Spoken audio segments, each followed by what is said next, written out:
Okay, so why is it a scam? Explain why is it a scam? Because even myself before Bitcoin, because you've heard bad things about Bitcoin only, everybody just, but it's just because you're not educated. How is it a scam? And then I'm like, can I explain it to you that it's not a scam? How it's not a scam? And if they're willing to listen, they're going to get out of there with just a bit of a different perspective. I think Satoshi 5.3 is more about leadership and education.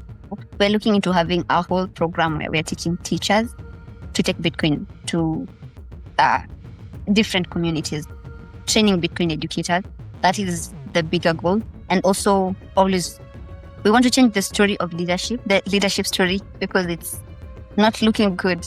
It's not looking good in very many spaces. And yeah, we have Bitcoin too, and it saves a lot of different spaces. And especially, I think for me, the most important thing is people getting the Bitcoin mindset than Bitcoin as money. Bitcoin can come, you'll get Bitcoin some other time. You don't have to get it immediately, but then just having the Bitcoin mindset, and especially as an African, it's very important. We're having elections 2027 here in our country, and we're already having people campaigning, and you can just read what they're saying. The biggest problem is that we're used to voting for people based on promises, which is really empty thinking about it. You cannot promise me something that you don't have, that you already can't give yourself, or something that has not been in your path already. So the Bitcoin mindset is about what exists just exists. What you have is what you have. If, for example, a leader comes and they're vying for a seat and they're like, I'm going to do this and this for you. We're like, what have you been doing in what you have been doing before you started buying? So looking at the proof of work is what is important. And if you just approach leadership that way, we make everything so simpler. Because if you've been doing work in whatever profession or career you're doing, you're going to be doing work as a leader. Hello, this is the Bitcoin Libertarian. Our guest today is Viola Kipkokir, a visionary behind Satoshi 53, a powerful project described as Bitcoin made human. Through Satoshi 53, she's building a movement focused on leaders, creators, and culture in Africa, emphasizing proof of work over empty talk, low-term preference thinking, community building, and real-world impact. Satoshi 53 isn't just theory, it's action. From crowdfunding initiatives on Geyser Fund to support youth freedom and Bitcoin education, to thoughtful leaders exploring how Bitcoin can transform African education systems, restore agency, and foster resilient communities. Viola draws inspiration from African icons like Wangari Maathai, reframing their legacies through a Bitcoin lens, passions, proof of work, emotional sovereignty, and value creation that compounds every time. Today, we will explore Viola's personal journey into Bitcoin, the origins and mission of Satoshi 53, its impact on education and youth, and her vision for a Bitcoin-powered future in Africa. Viola, welcome. Thank you. That's a very good introduction.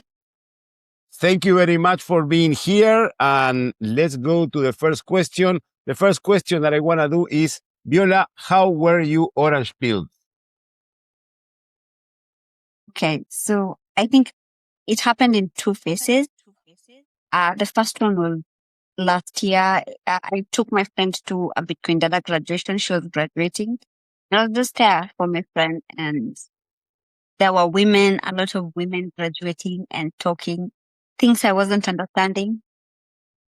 But I could get an energy. They were discussing proof of work, Bitcoin mining. I couldn't get any of that. I had just heard of Bitcoin as just something. It was literally not anything to me. So after that, I was just like, I really need to understand what's going there. But that day I was feeling like maybe this is beyond me. I can't understand Bitcoin. It just seems like for other people. And so after that, I enrolled for Bitcoin Dada class. That it was from 7. But because I was in my 4th year of the bachelor's education, couldn't juggle both, so I quit. But then at the end of the year last year, we joined the call with Felix. Just remember, I remember, there's this point, and it's something.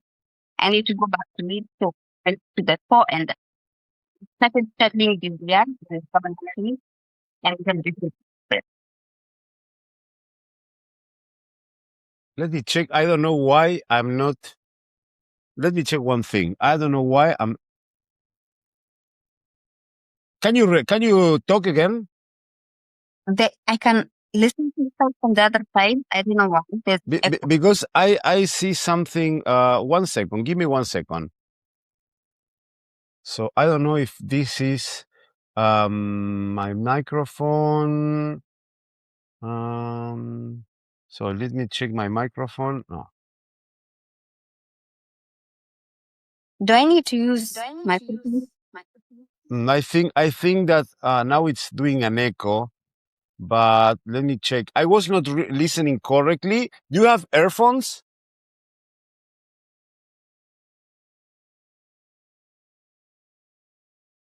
Hello, hello. Hello, hello, hello. I think we lost Viola. Hello? Hello, I'm sorry, I lost my connection. I don't know. Yes. So, again, could you repeat how well you are at Spiel? Okay. So I was saying I took my friend to a Bitcoin data graduation. I was really inspired with how the ladies were there. I didn't understand much of anything that day, but then I signed up for class. I just didn't do the exams. I was pretty deep into it because I was also studying. I was also doing exams for my last semester of bachelor's.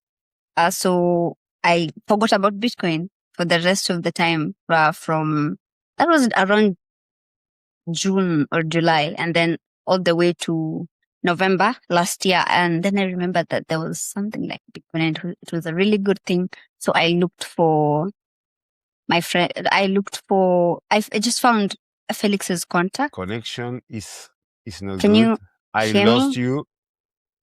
I'm losing my connection again. Hello, hello, hello. Hello?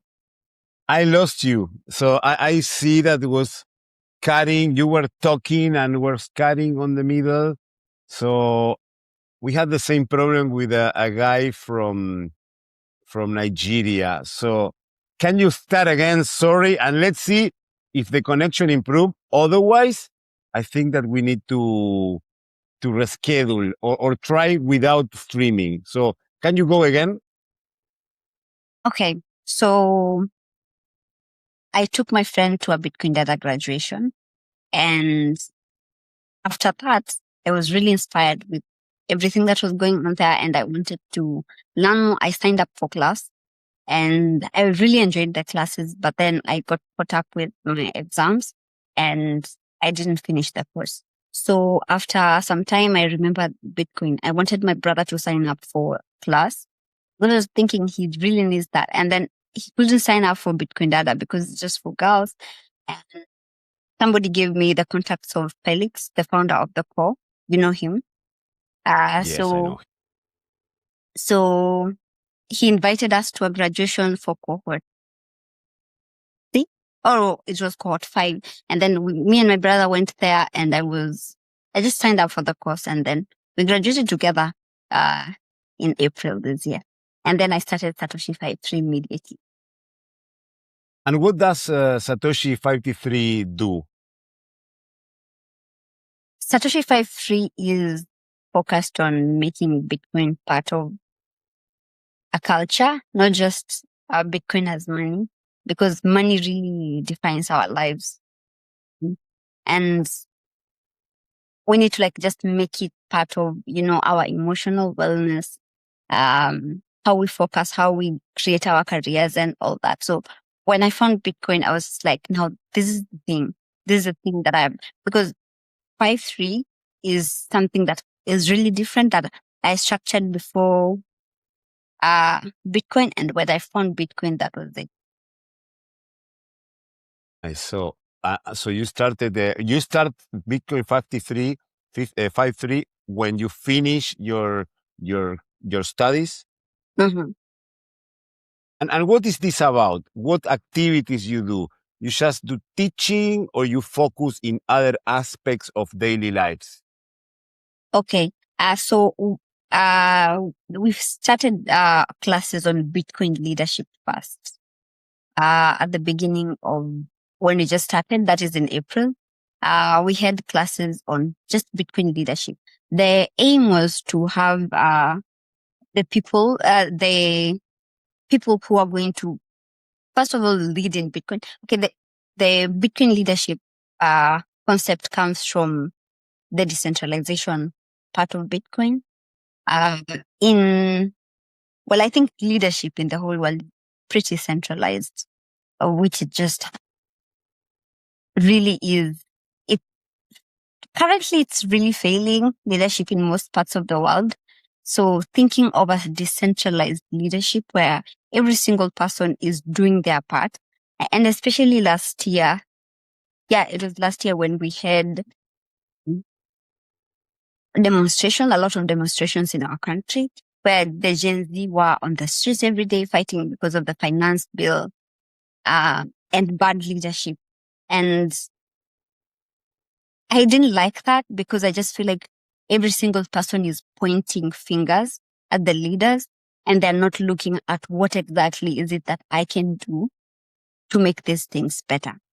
So that was where this whole thing was coming from. So the Bitcoin leadership concept, Bitcoin leadership classes were about taking responsibility and especially of your life and that of your friends, that of your family, just being a really resourceful and valuable person to yourself and then to the community that you serve.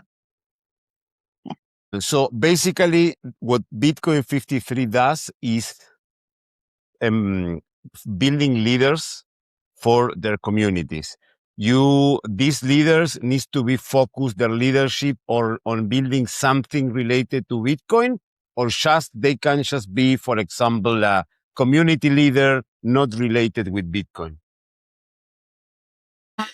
So because the first cohort was pretty rushed, we just did with people who are available.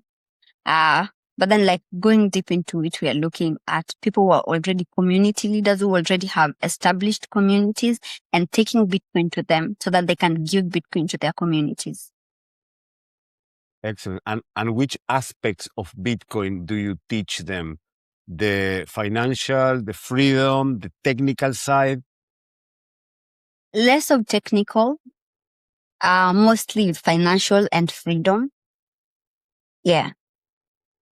And then you do a follow-up of these leaders if they build circular economies or they teach other people about Bitcoin. Mm-hmm. Mm-hmm. How do you do this follow-up? Well, currently it's been really difficult because the class that we had was really small and pretty scattered. But now we haven't been doing most of the operations for some time now, for like 3 months, restructuring and seeing the next class as a really whole circle thing where we teach and do follow-ups completely. Yeah, I think we started pretty rushed and we were not prepared for all these things. Yeah. And your bio says Bitcoin made human. What do you mean with Bitcoin made human? Okay, so Bitcoin made culture.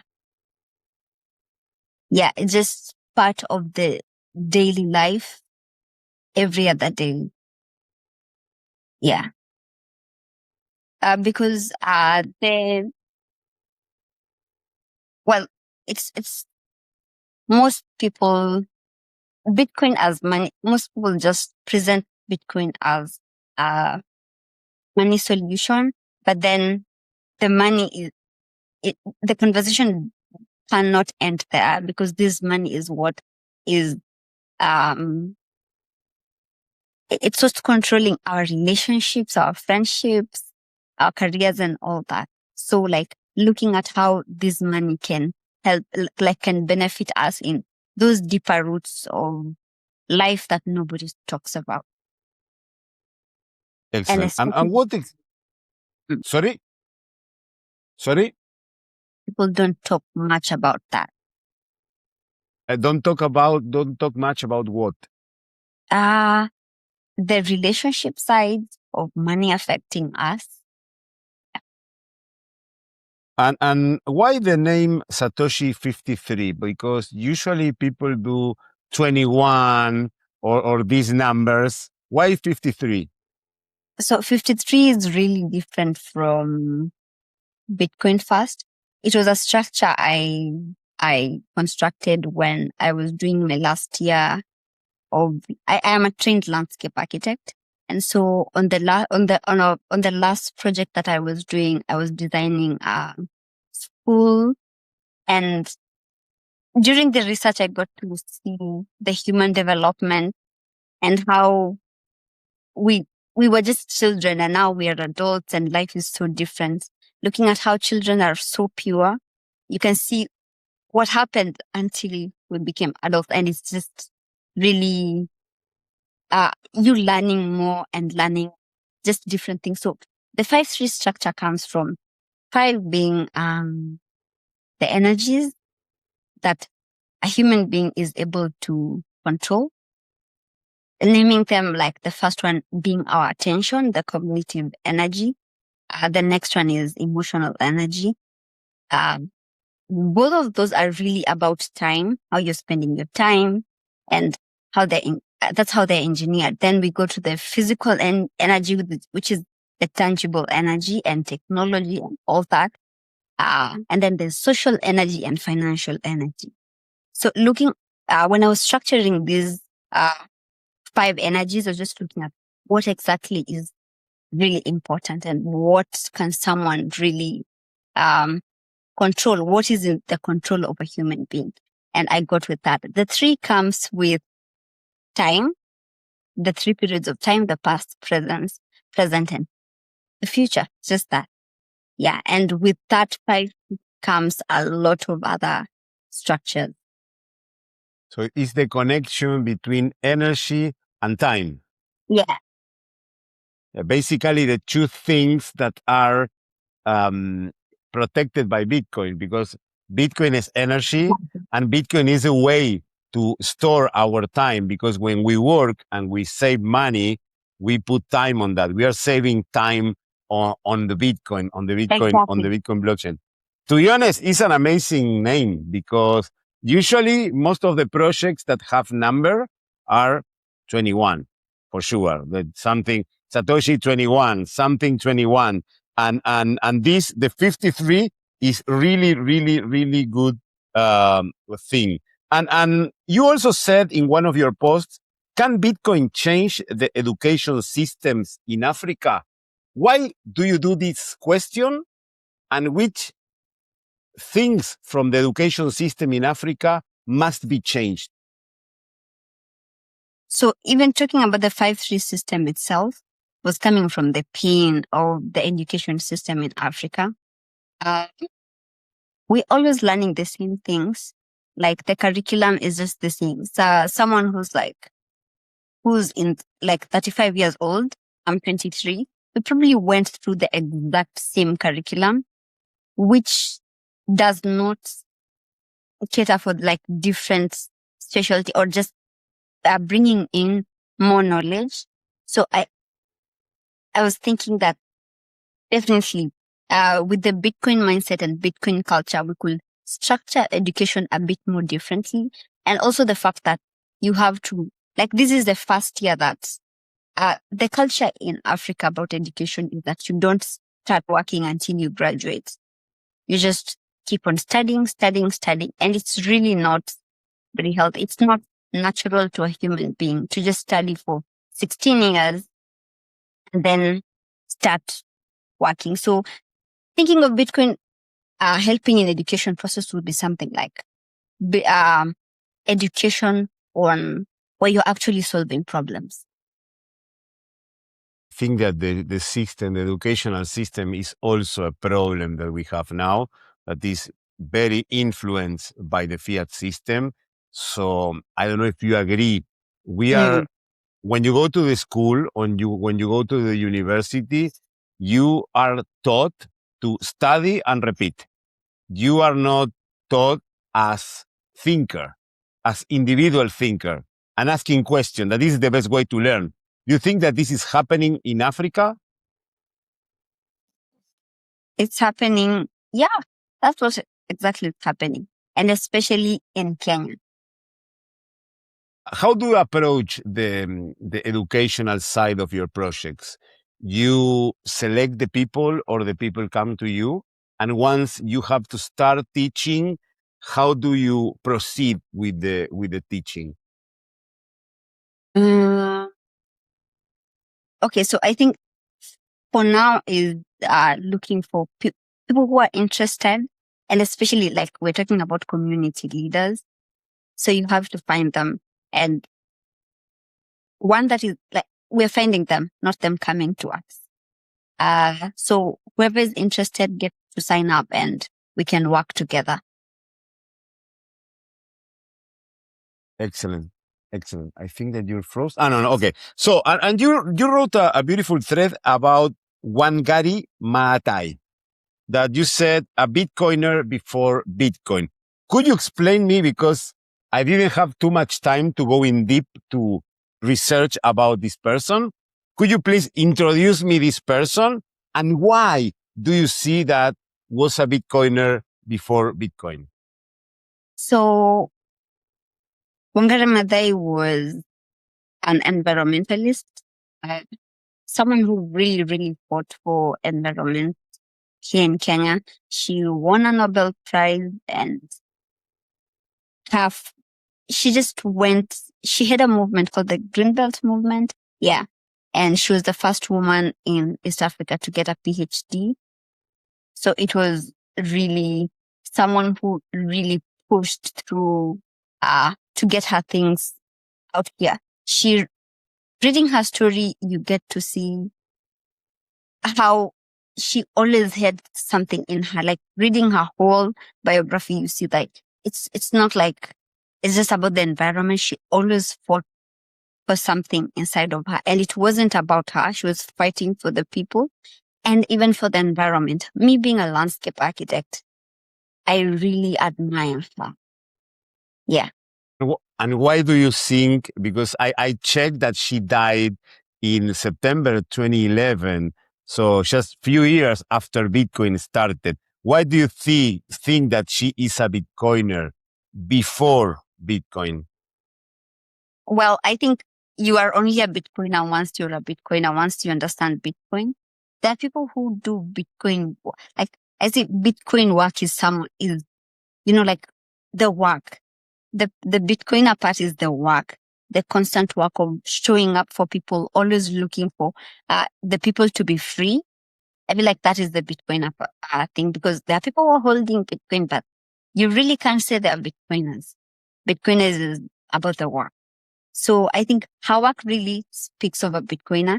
It doesn't matter that she died after Bitcoin was here.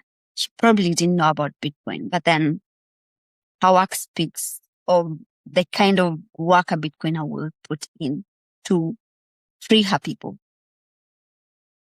Excellent, excellent. And what do you, as you said, that not everyone that holds Bitcoin is a Bitcoiner. Which characteristics a person must have to be a Bitcoiner? Well, I'm talking about Bitcoin culture. I think in this world currently we have a lot of, people just doing anything to get by, and it's not really natural. So I think the part of being a Bitcoiner is being a free person and doing it exactly, living freely. Well, not every day, you can't be free every day, but then with the long-term intention of being free and freeing other people. As someone who's really just about stacking their pockets and not helping other people, it's not really a Bitcoin. It's someone who is willing to help other people. I understand the point. Yes, I totally understand the point, because you can hold Bitcoins, but you cannot be a Bitcoiner. And sometimes you cannot have Bitcoin, but be a Bitcoiner. Yeah. When you help people, when you teach people, to stand against this system, that this unfair system that we live in, and you teach them that Bitcoin is the tool that we have to fight this system. I think that you are a really Bitcoiner, and the other person, when someone understands that, becomes a real Bitcoiner. And I want to ask you, how has Bitcoin changed your life?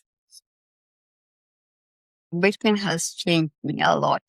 I think the biggest part of is, how do I say it? I've seen I'm in control of and what I cannot control. I am of course, I'm a freer person. I get to do things my own way. I get to actualize the things that, it's not just staying inside of me anymore.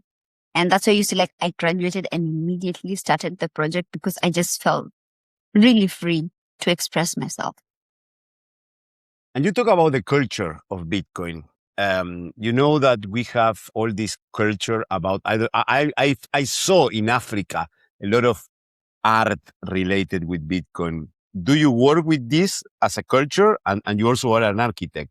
So do you think that art and all these things are important for the Bitcoin culture? I didn't get that. The thing is that you talk about the Bitcoin culture, Mm-hmm. and Bitcoin. I talk with many people, Bitcoiners, and I like talking about artists. And you are an architect, so and I had a meeting when I was in Argentina with two architects that they won a prize to build a monument to Satoshi. So, do you think that these things are good for Bitcoin? And do you do these initiatives like doing art or painting a wall in a community, something like that? Or you just focus in the way that people can be free through Bitcoin and financially free? Really, that is, from August, I ran a program on Sats for Art after we were done with Bitcoin leadership. Sats for Art is about artists praising their art in Sats. So I think another part of, there was another tweet. There was a Jack Dorsey tweet the other day that went viral. It was like, how do I say it? It was just like, the creation is the purpose of living, something like that. I'm just like, artists are the whole proof of work thing. You can't be an artist without work. So artists, and also artists are sometimes very unappreciated. So I think, so when we did this program, actually, when you look at our cover photo on X, we had an event we were painting. That was after the Sats for Art program. So yeah, I'm really about artists getting Bitcoin to artists. And how do you teach to the people about, because we all see that Bitcoin is volatile and it's difficult to face this volatile when you start when you start on Bitcoin. So how do you teach to the people who is new in Bitcoin about the volatility? For example, it went from 126 to 87. How do you help the people to understand that? So of course, like when you treat Bitcoin, you have to always remind people of the long-term preference of like, the need to, always keep this thing not like a short-term thing. Because if you put it as a short-term thing, you can't really do it with Bitcoin. You really can't. So every time I'm talking to artists, I was just like praising your art in Sats and just being really patient and having this, because like looking at the 5-3, like there's a whole 5 things that you need to think about and work around in a single day, you really have to spread everything out, because you cannot say like, I'll just work with the emotional energy for this year. And then what about the every other thing? So like you have to go to think about it in a long term, which I think that is something that has been lost among young people. Young people are really about the quick results, mostly, or which is the people I work with. And that is something that you have to remind them every other time. Long-term preference. I totally agree on that. And you also said that community is medicine. How do you build strong communities in these times that we live that are most digital? Because I think I do agree that you can build a community in a digital site, for example, through Discord, through WhatsApp, or through Telegram. But it's totally different when you build a community in person. How do you face this? How do you build the communities? It's difficult. It's easy to build communities now in this digital world that we are living. I think for me, I don't have any other perspective, because I've been building communities with this. I'm literally a digital baby. So it's not easy. It's not cool. Sometimes because people just drift off every other time. It also gets to be noisy and confusing. Building on-site communities will be much simpler. But then I think also having online communities and blending them with regular meetups is the way to go. And what challenges have you faced running Satoshi 53? Whoa, there's a lot of challenges. First of all, I had no experience in all these things. So it's just been really just doing it because I really want to do it. So that has been a challenge. Also, funding, definitely, it's really hard to do such a big project and also work for yourself. So yeah, that has been the problem. But also you learn slow and yeah, keep on just doing the work. Yeah, I think that sometimes you don't have experience. You just need a proof of work and do it. And you learn in the process. And that's the magic. And also with funding, how do you get funded for this project? I saw you open a Geyser fund. Yeah. So I think, well, probably we need to run the campaign a bit harder. But then that is going to be, I have applied for a couple of grants. I've not gotten any feedback yet, but then we just keep on doing it. But then we're also going to be running the Geyser a bit harder from 2026, because we need to do more work and deeper work. How do you interact? Because you mentioned Dada. I know Dada, Lorraine. You mentioned Felix. I know Felix is a Bitcoin core. I think that his community. How do you interact with them? And do you receive help from these communities that are strong, that are old communities, that have a lot of members? Well, yeah, you get a lot of help. I think the Bitcoin community in Kenya here is pretty intact. Like it's really there. There's always a meetup you could join. You know Tando? Tando? Yeah. No, never. Tando, the Bitcoin spending. No, I never heard about that. But I probably heard, but I forgot it. It's really popular. I think it's popular among most Bitcoiners around the world, because you just spend your Bitcoin anyway. Like in Kenya, you can literally live on Bitcoin 100%. Because we have the Tando. We have. I think I've watched someone explaining M-Pesa to you. Yes, M-Pesa, yes. Mobile in Kenya. So Tando links the Bitcoin wallet and M-Pesa. So you can spend Bitcoin literally anywhere. So in Kenya, the Bitcoin community is really, really helpful. I wouldn't be where I am without the community. And how do you see? Do you see that Bitcoin is changing realities of people in Kenya, in your community? Do you have any case of study or success story, or from someone who literally changed their lives with Bitcoin? There is this circular economy we have. It's called Afribit Kibera. It's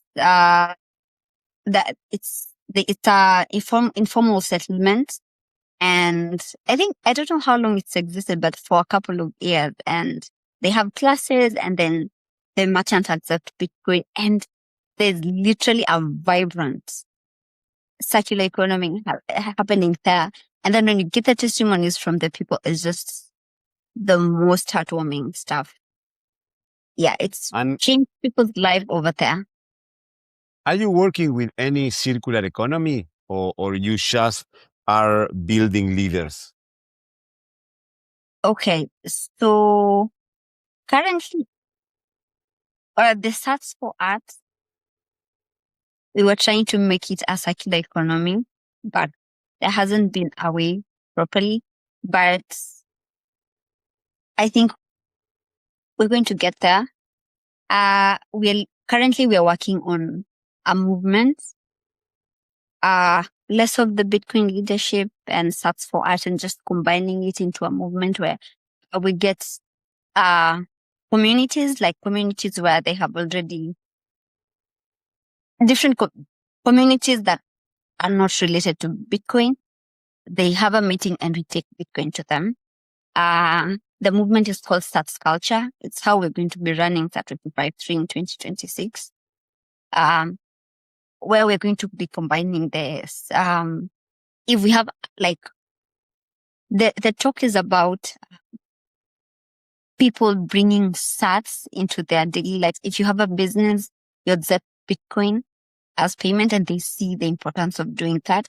If you're running, and especially people are selling services, they price their services in sats, because with services you don't have all the buying and selling. Yeah. So that is what we're going to do. It's more like a circular economy, but it's a bit community. It's not like in one community. Yeah. What do you think that is needed to keep expanding Bitcoin in Kenya in particular, and in Africa in general?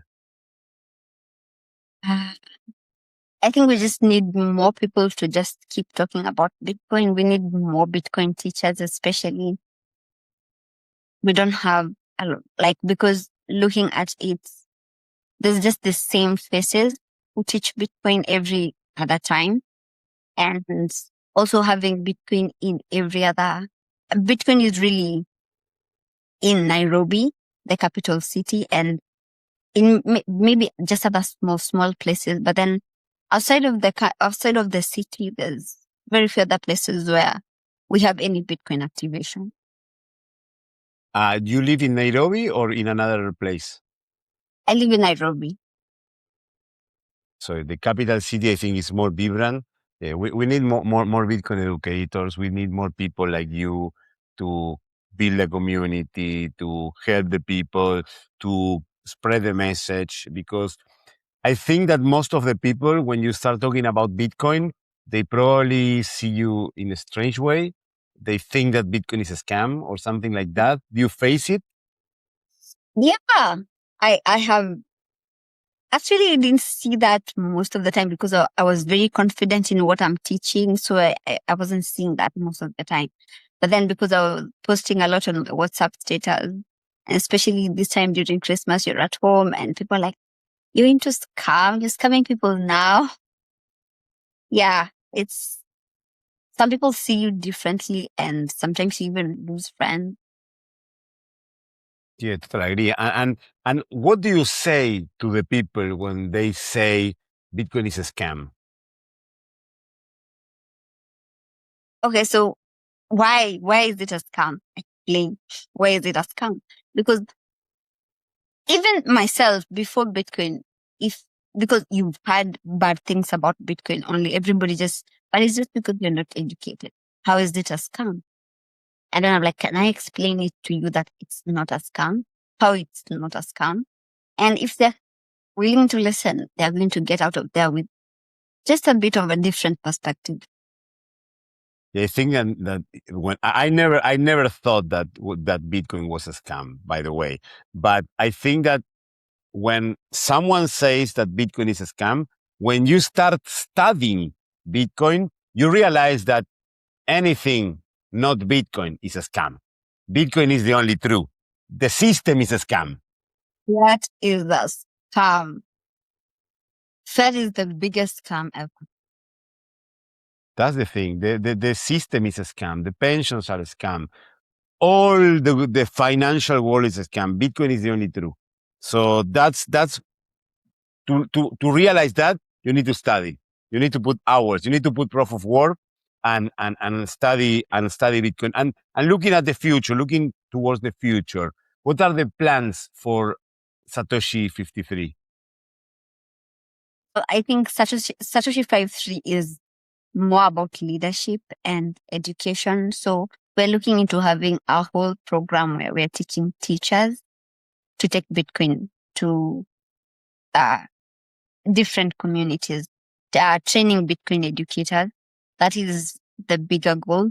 And also always, we want to change the story of leadership, the leadership story, because it's not looking good.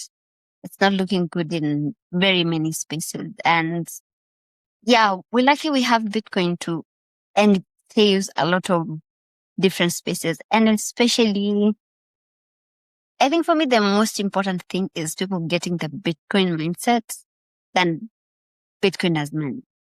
Bitcoin can come, you'll get Bitcoin some other time. You don't have to get it immediately, but then just having the Bitcoin mindset, and especially as an African, it's very important.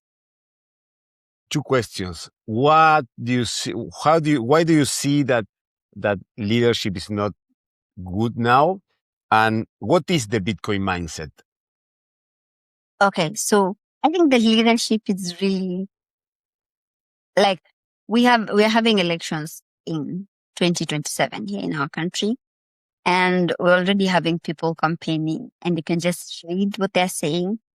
The biggest problem is that we're used to voting for people based on promises, which is really empty thinking about it. Like, you cannot promise me something that you don't have, that you already can't give yourself, or something that has not been in your path already. So the Bitcoin mindset is about what exists just exists. What you have is what you have. If, for example, a leader comes and they're vying for a seat and they're like, I'm going to do this and this for you, we're like, what have you been doing in what you have been doing before you started buying?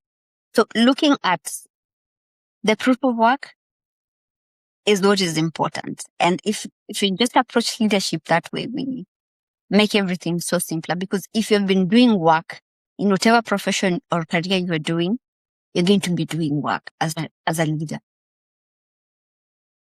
Excellent. And coming down to the end of the conversation, I want to ask two more questions. The first question is, how do you see the future of Bitcoin? Not in Africa, but in general. Well, the future of Bitcoin, like looking at it in like really long term, I'm seeing like a shield human population. There's too much rush right now, and I think Bitcoin is what's going to get that outside. Like, people overworking and not having time for any other thing. So we're going to have more time, and yeah, we're going to definitely, Bitcoin cannot erase all the challenges, but it's just going to make the world just slower. Excellent. And if you had the chance to sit down with Satoshi Nakamoto, what would you ask or say to him, to her, or to them? My God, I've never thought of that. What should I ask them? I think I've asked them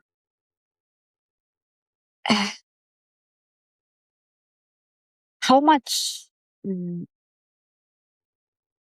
What does love mean to them? Because It's a